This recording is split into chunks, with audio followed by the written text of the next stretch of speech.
Hi guys, hope you're having a wonderful day. Undoubtedly children will be feeling the effects of the changes to our lives and our lifestyles. And with everything that's going on in the world, it's very easy at the moment to feel overwhelmed by all the information that we're hearing about the coronavirus. And children are hearing about all this information from the media, at school, in the playground, and of course in the conversations that we're having in and around the home.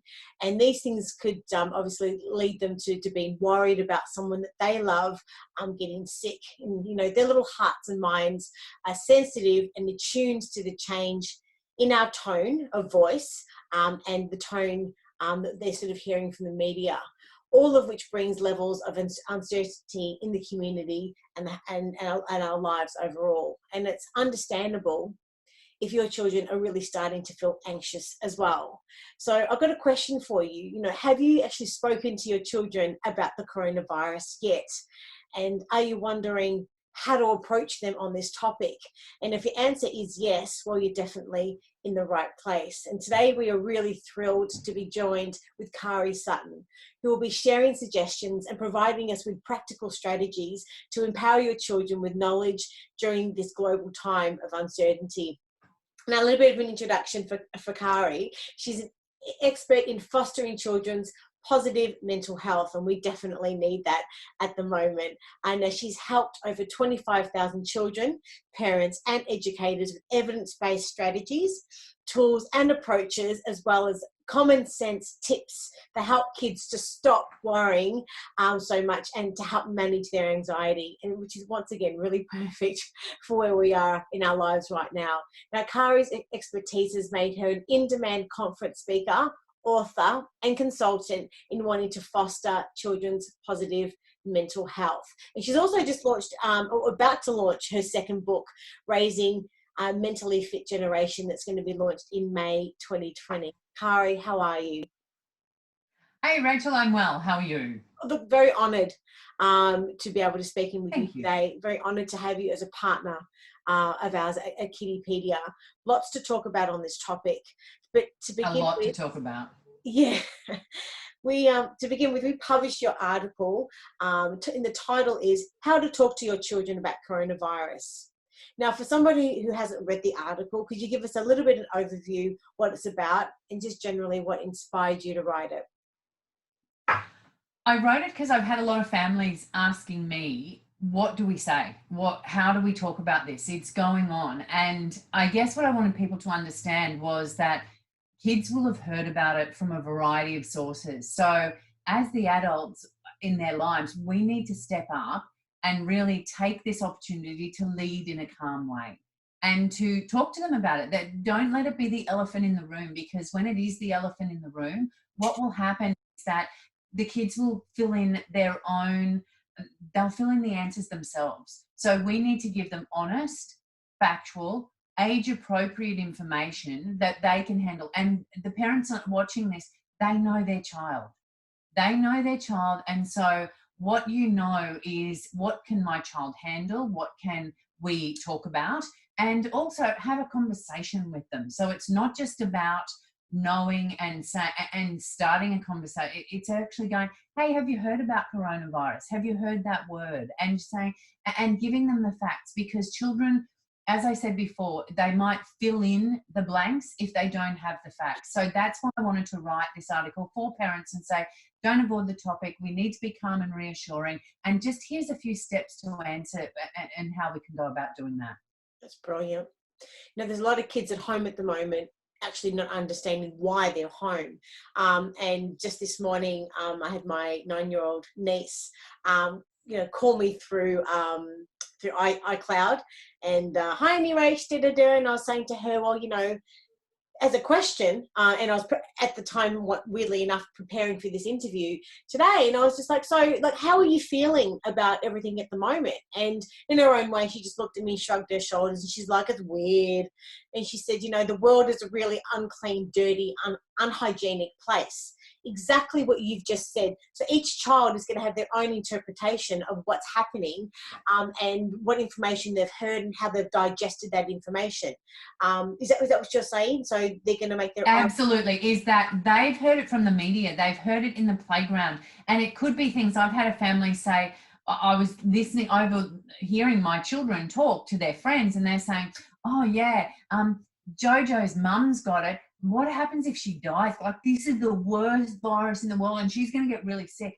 And so they're wondering in their minds, this is, and like your niece, is the world a really germy place? Well, what we know is that, and that's when I wanted to talk to families about particularly, we know that 81%, so the World Health Organization says 81%, and it's really important having facts with kids, most people will get this and they will get over it. So it's talking to them about that. What we need to be really conscious of with our kids, though, is saying, you know, that's what happened. But the reason we talk about germs is that the droplets, whether it come from our sneezes or our coughs or touching our face or our eyes, that can spread the germs. So that's why we're washing our hands a lot. It's not that the world is a germy place. It's just that it can pass. And we know that it passes through droplets. So we have to be really aware. Cough into our elbow. If we use a tissue, we use it, we throw it away, then we wash our hands. So it's telling them about that and talking to kids and letting them understand, you know, but first of all, listen. So that's one of our main jobs, which is what you did with your niece. You listened, because then you could see, where is she at? What does she know? What are they thinking? Because it's their voices that we need to hear. So for really little children, it may not be, they may not have heard about it, and that's okay. If they ask questions, that's when we need to know. Yes. And that's when we. Now, as you say in the article, as parents, you know, we are the leaders for our children, and what we model and the tone we set is what they're going to absorb and internalize. And as you say in the article, it's our role to demonstrate what actions will we are actually sort of doing to keep them keep them safe. Yeah. Sorry. And also just communicating to them how they can actually make a positive difference in the world through their actions, through their words and those types of things as well. So the article undoubtedly is definitely worth a read. We've got 3 key questions that we want to be able to get through. So let's get stuck into them straight away. So question number 1 we've got for you: what should parents be telling their kids about the coronavirus? So I guess one of the really important thing is be honest. We don't want to be alarmist, but we do want to be honest. As I said before, use those facts and figures. We want them to know it's not coming. Children aren't as affected. So we can't say they're not going to get it, because some children have got it, but we want to be honest, but age appropriate honesty. So you know the age of your children with them and talk about them. So with 8, 9, 10-year-olds, you can talk about them and say, hey, have you heard about coronavirus? Like, what have you heard? What do you think? How is it sitting with you? Or whatever language they want to use with their children, and just really say, what have you heard? Because then you know how that they're possibly filling in the blanks, what they're thinking, and what does that look like. So you can so be honest, but empower them. That's one of the things. With the little kids, you can just tell them it's a virus. It does make people sick.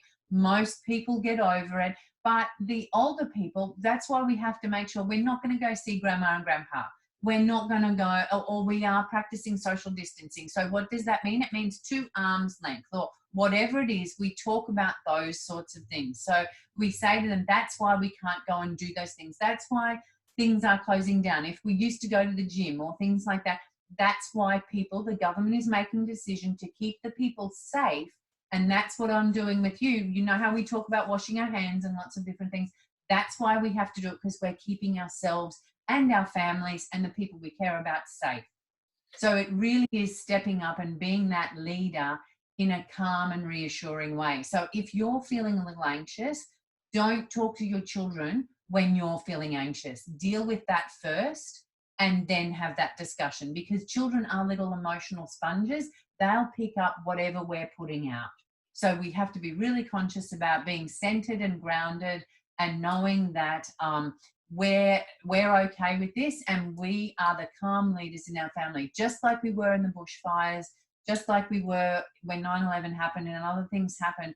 We're those calm leaders. We're the grown up in the house. and we've got this.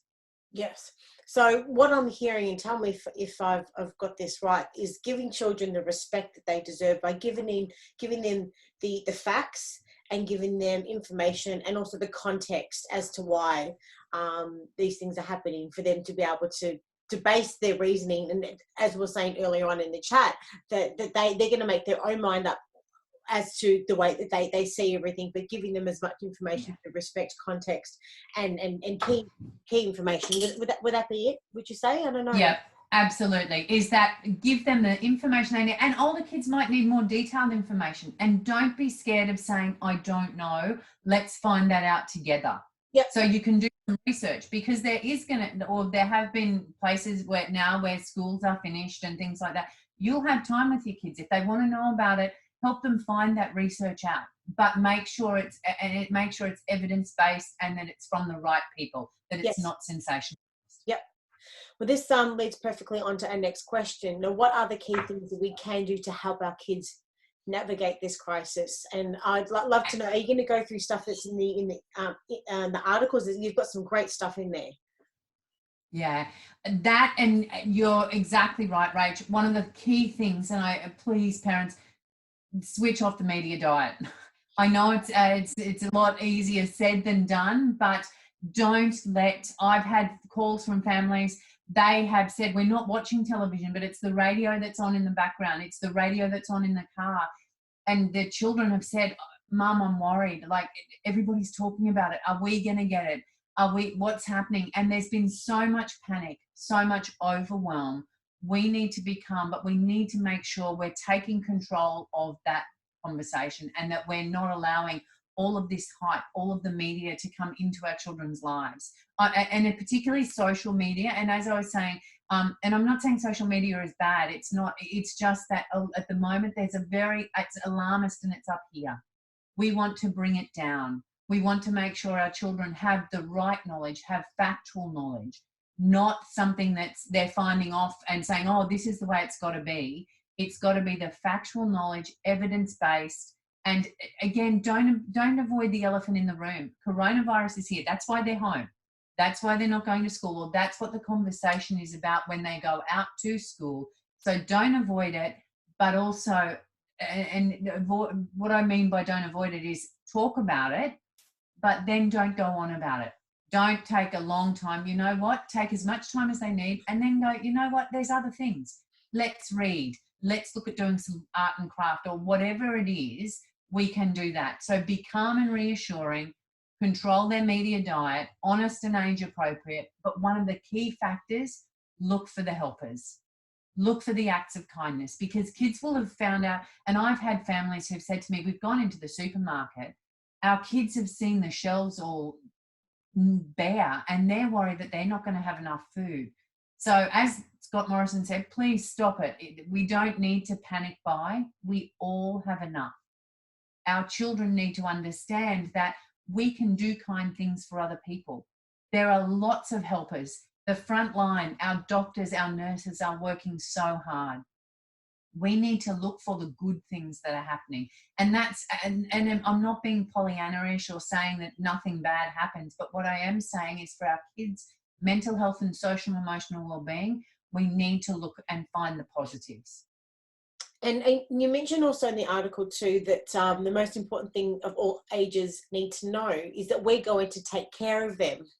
And that lots of grown-ups are working together to figure out ways to help people and make sure that we all get through it. So it's not just, there's everything that you mentioned in the article. Don't disregard the subject. Make sure that you are speaking to the children and giving them age appropriate information, but at the same time just giving them just that self-assurance of that basically that as a parent we are going to I'm going to look after you. We've got this, and that's why empowering them, and that's one of the things. Whether we really need to empower them, I guess the most critical thing for me is knowing that we are the calm adult.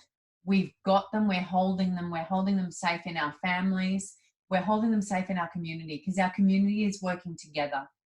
Where our doctors, our nurses, our politicians, everybody wants us to be safe. So the adults are in control, and that's part of the reason why I talk about turning the media off, because Often the media will sensationalize things and pick up the stories about people having fights over toilet paper or all the supplies going out of the stores. We don't need our children to hear the panic. We just know we've got this as adults. Yes, we've gone out and bought some extra food, but that's okay, because we might have those things. We have enough in the cupboards.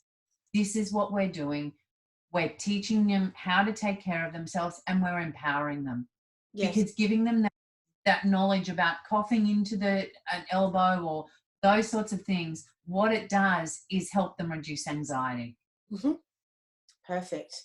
Question number 3, can you give us 3 things that we can do to help reduce our children's anxiety? Yeah, the 3 things, when our children, if we were looking, so the first one would be that when we talk to our kids about coronavirus, when we're finishing the conversation or when we are having that conversation, be really mindful. As adults, our human brains do this. So all human brains do this, whether it be adults or kids. We go one of 2 ways. One can be into panic mode. And the other one can be into empowerment and hopefulness.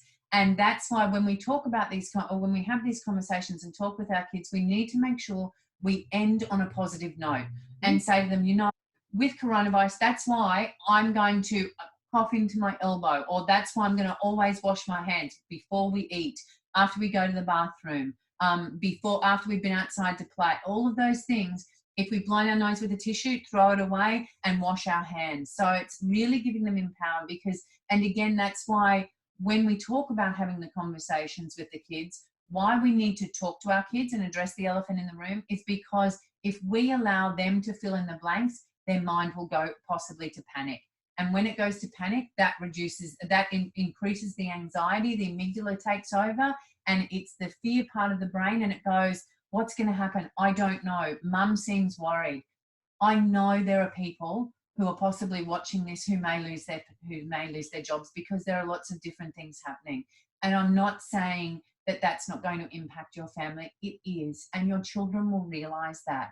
So again, have the age appropriate conversations, but please be calm in yourself when you do, because when children see us panicked as adults, and particularly their significant adult in their life, when children see that, their stress levels rise, their anxiety rise, their worries rise. You will then see different behaviors, possibly challenging or some disruptive behavior, because they know that something's going on and that you're not in control.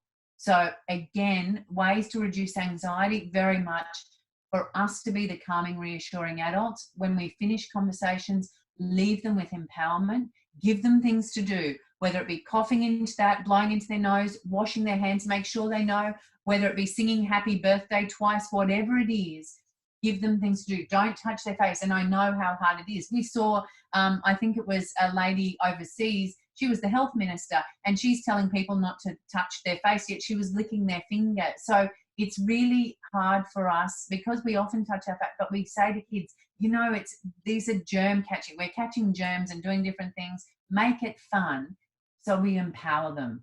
And again, one of the most important ones is turn off the media, and get off the media, social media too. There's a lot of negative stuff happening. Find the good stuff, look for the good and emphasize that, and just be really calm and know that, this might be making us slow down, spend more time together, and become more attuned to what our kids need. Yep. So to summarize everything that you've sort of mentioned today is not to avoid the topic by any means. And the conversations that you have are great opportunities to communicate correct factual information and to set the emotional tone that you actually want for your children. So that's really, really powerful. You've mentioned to be calm and to be reassuring, which you've mentioned many times throughout the chat today, and to be honest but age appropriate also. And the most important thing of all ages need to know that you're going to, as their leader, as their parent, are going to take care of them. And as we said earlier on, lots of grown-ups are working together to figure out ways to make sure we all get through it.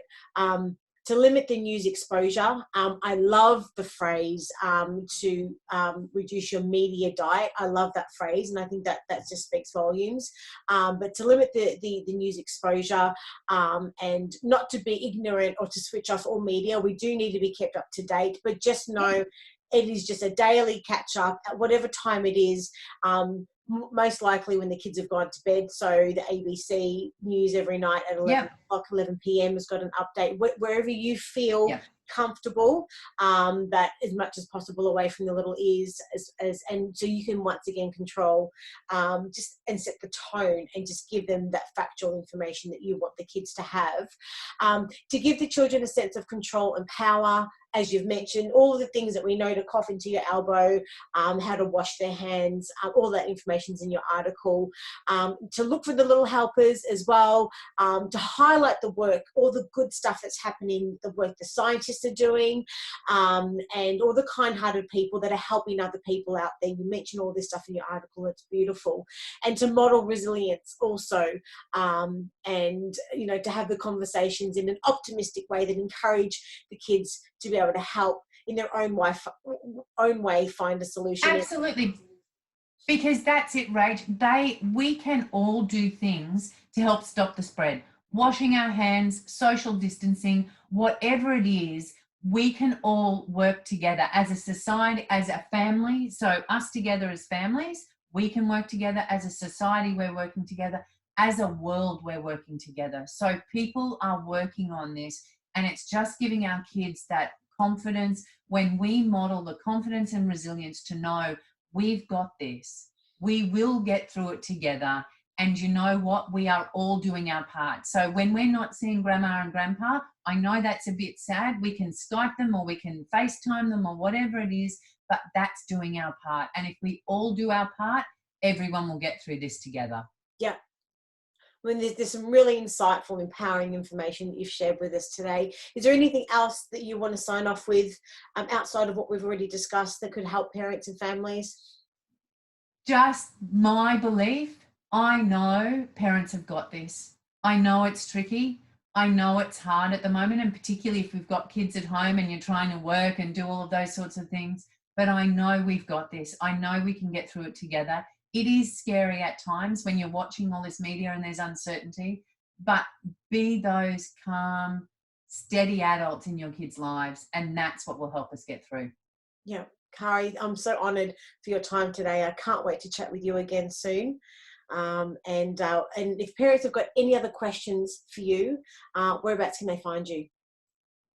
By all means, karisutton.com, that's my website, and you can email me directly through there and we can get the conversation started. So very happy to be here. Awesome. Thank you for your time, and looking forward to chatting with you again really, really soon. Yeah, take care and stay safe. Thanks, Rach. Bye. Bye.